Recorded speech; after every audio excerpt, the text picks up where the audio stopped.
Dito po tayo sa likod ng Punta Cruz. Ito po yung view sa likod.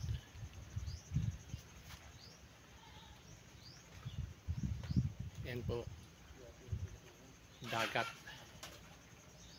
Historical place ito during World War II. Ito yung watchtower. Ito yung dagat na noong paglindo ng 7.2 na earthquake. Oh, may barko doon. Lumayo ito 50 meters kasi dati ang dagat nito nasa dito lang ang dagat dati dito sa ibaba. Ngayon lumayo doon around 50 meters, kaya naglabasan yung mga bato. Kita niyo yung mga bato diyan, oh. Yan, mga corals yan. Lumayo yung dagat. Yan, may barko doon. Yung barko na yon, yung ferry papuntang Cebu po yan.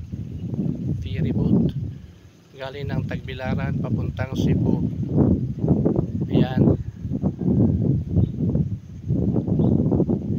doon po yung Cebu papunta doon. Ang harap ng Maribohok is Cebu.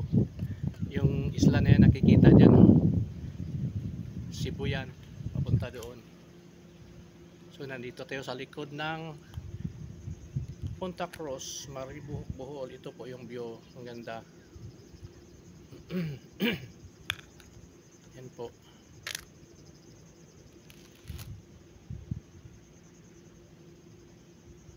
Ayan po ang Tagbilaran doon. Yun, nakikita po yung Tagbilaran doon. Tagbilaran City. Close up natin. Yan ang Tagbilaran City, nakikita doon.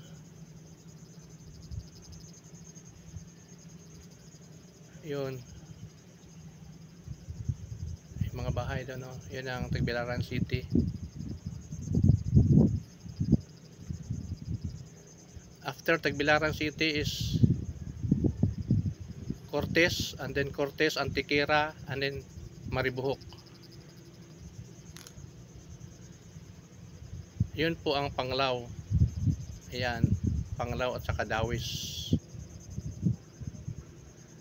Panglao and Dawis. Then may bridge po dyan sa gitna connecting Dawis to Tagbilaran, dyan sa gitna,